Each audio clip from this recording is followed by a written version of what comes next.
हज़ाब पख्तूनख्वा मिली अवामी party के सरबराह महमूद अचकज़ई ने कहा है कि तमाम सियासी जमातें मिलकर कौमी हुकूमत बनाएं और मुल्क को बचाएं। बात सुनो, मैं तो उनकी इज्जत करता हूँ अचकज़ई साहब की, देखने में भी भले लगते हैं, बोलने में भी मैं जानता नहीं हूँ वैसे।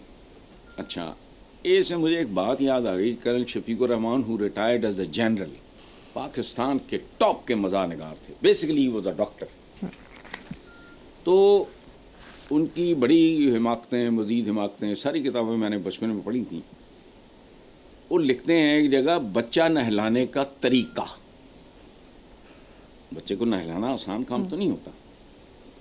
बच्चा नहलाने का तरीका, पॉइंट नंबर 1, पहले एक बच्चा लो या पैदा करो या लो।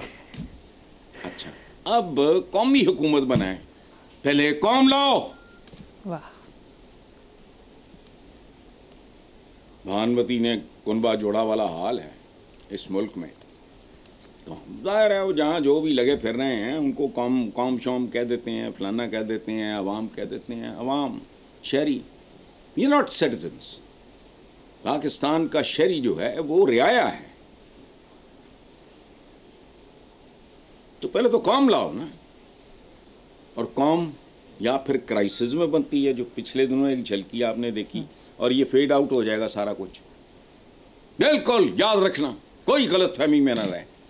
स्क्वायर वन पे जाएगी बात। Matter of another 1, 2, 3 weeks finished. हाँ, दोबारा को राउंड शुरू हो गया, फिर इकट्ठे हो जाएंगे।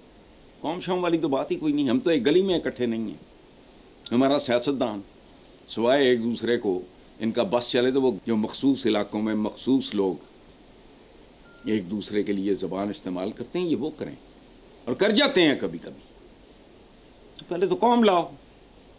ये अचकज़ई साहब की बात अच्छी है, लेकिन भाई पहले बच्चा लाओ, फिर तुम्हें बताएं उसको नहलाना कैसे है। कौमी हुकूमत बनाने से पहले तो कौम ले आओ ना। यहाँ तो गली में इकट्ठे नहीं हैं। और इकट्ठा करने के पीछे एक याद रखना, उसके पीछे एक तहसीब होती है, एक तरबियत होती है। मैं जंग का नाम भूल रहा हूँ, सुभान अल्लाह, आपने भी शायद पढ़ा हूँ। देखो, अलतश पुकार रहे लोग मैदान जंग में, बुरी तरह जख्मी हैं और प्यास से मर रहे हैं। वो क्या कहते हैं, मशकीज़ा लेके कोई खातून, कोई बच्ची या कोई बंदा जाता है उसको पानी पिलाने, आवाज़ आती है एक और अलतश। वो कहता है पहले उसको दो। वो उस तक जाती है या जाता है, उसको पानी पिलाने ही लगती है, तो एक और आवाज़ आती है अलतश, प्यास से मर रहा हूँ या जो भी। वो अपने मुंह पे हाथ रख लेता है, कहता उसके पास जाओ। 3, 4, 5 इस तरह होता है, सब के सब शहीद हो जाते हैं। और जब वो वापस पलटता है मशकीज़े वाला, सारे मर चुके होते हैं। ये हुंदी है कौम। ये MNA MPA बनाएंगे, इसके पीछे बंदे चाहिए, आलीशान कदावर। ये किताबों में पढ़ा है बीबी, ये को मन घड़त किस्सा नहीं सुना रहा। मुझे इस वक्त तो जंग का नाम याद नहीं आ रहा। और सोचो, प्यास से मरता हुआ आदमी अपने भाई की, पता नहीं, उसको नहीं पता कौन है, लेकिन उसको पता है मेरा है। उसकी आवाज सुनेगा वो, तो उसको दो। पहले करते करते करते करते 5, 4 एक तक पहुंचती है, वो मर जाता है प्यास के मारे, ब्लीडिंग हो रही है। वो वापस पलटती है, आदमी सारे मर चुके हैं। आए काम है, लफ्ज़ बोलते हैं, उनकी ना शर्म है ना उनका उन लफ्ज़ों का कोई भरम है। आगे ठीक है हसन साहब, मुझे यहाँ पर एक ब्रेक लेनी है, देखते रहिए black and white. Welcome back.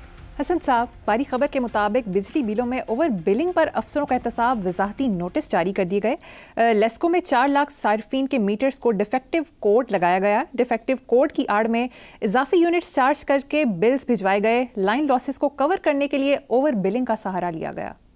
ये सुबह दोपहर शाम इस मुल्क में यही कुछ हो रहा है।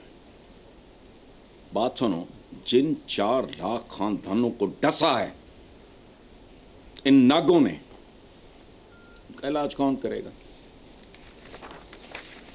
जो को ओवर बिलिंग पर अफसरों का एहतसाब, जब तक आवाम के मीटर नहीं फिरते या किसी और का मीटर नहीं फिरता इस मुल्क में, यही कुछ होगा। बिल्कुल ठीक। सुभान अल्लाह, सारा कुछ डकार डकूर गए। हसन साहब, अब ज़रा एक ज़ाती सवाल, लोगों के मैसेज आए कि गुज़श्ता हफ्ते ब्लैक एंड वाइट प्रोग्राम ना करने की क्या वजह थी?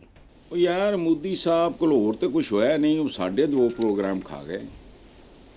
एक वैसे भी सच्ची बात है, I am very seriously thinking कि मैं अब उसे कहते हैं भरया मेला छड़ जाना, मेरे में अब वो सकत नहीं रही। लेकिन बहरहाल ये तो मोदी खा गया, लेकिन खैर है, अगर ये ना उदा ढिड भरता है सारे खुआ देंगे, ठीक है, इसलिए इसको छोड़ो। अच्छा ठीक है हसन साहब, आज शेर कहानी या किताब कहानी? यार मैं शेर कहानी किताब कहानी को छोड़ो, मैं किताब, ये हमारे एक बहुत सीनियर जर्नलिस्ट हैं, बहुत खूबसूरत इंसान, बहुत खूबसूरत लिखने वाला बंदा है, वेरी सीनियर जर्नलिस्ट इरशाद अहमद आरिफ। ये देखो, मैं हाथ जोड़ के अपने यूथ से अपील करता हूँ, मैंने मंगाई हैं काफ़ी सारी, मेरे पास मैथ कम्युनिकेशन के बच्चे बच्चियाँ आते हैं, मैं सबको गिफ्ट कर रहा हूँ। मैंने अपने मुलाजमों तक को दी, अपने बच्चों को दी। एक तो इंग्लिश मीडियम का बेड़ा तरे, ये इरशाद अहमद आरिफ इसके मुसन्निफ नहीं हैं, उन्होंने कंपाइल किया है रसूल पाक का पैगाम आशिकाने मुस्तफ़ा के नाम। मैं एक बात बताऊं, सारी ज़िंदगी मेरी सवाए लिखने पढ़ने के कोई काम किया नहीं, आता भी नहीं और शौक़ भी नहीं। मैंने इससे ज़्यादा, ये देखो नाम भी कमाल का रखा है इरशाद आरिफ ने, कि ज़िंदगी कैसे गुजारें, नीचे उनका पैगाम। इतनी ही कहानी है सारी, बाकी सारे जड़े वो चोले या कट दो, इतनी सी। मैंने अपने बच्चों को भी कहा, मैं बच्चों को किताब देने के बाद, नॉर्मली इंग्लिश की होती है, नॉर्मली नहीं होती इंग्लिश की है, तो मैं उनको कहता हूँ 3 पेज पे मुझे समरी बना के दो इस किताब की कि तुम्हें क्या समझ आई है। मैंने उन्हें कहा, मैं तुम्हारे साथ I am going to discuss ये। मैंने इरशाद आरिफ साहब से 50-60 मंगवाई हैं, बांट रहा हूँ और मंगाऊंगा। इसमें उनकी मुआवनत जो है, मैं एक बहुत खूबसूरत, is an intellectual, genuine, sweet, खूबसूरत आदमी। मैं कहता हूँ हर बच्चे को ये मुझे मैसेज करो थ्रू समा, डाक तक के अखराजात मेरे, मैं भिजवाऊंगा, जिंदगी बदल जाएगी। किताबों की किताब है, नबी पाक के फरमूदात हैं, उनकी हिदायत हैं, सादा तरीन। तुम्हें किसी आलम शालम की लोड़ नहीं है। याद रखो, कुरान पाक, उसके लिए विजडम चाहिए, ये याद रखना। सीरतुन नबी, और ये कमाल का काम है भाई, अगर तुम दुनिया के मसरूफ तरीन आदमी भी हो तो ये तो कुछ भी नहीं है। साइज देखो इसका, कोई सवाल तुम्हारी जिंदगी में ऐसा नहीं है जिसका जवाब नहीं मिलेगा। और खूबसूरत जो ऊपर दिया है ना, जिंदगी कैसे गुजारें, ये कर लो। अच्छा साहब, प्रोग्राम का वक्त खत्म हो गया, इसी नोट पर व्यूअर्स से इजाजत चाहेंगे। आपसे मुलाकात होगी इंशाल्लाह नेक्स्ट वीक। अल्लाह हाफिज।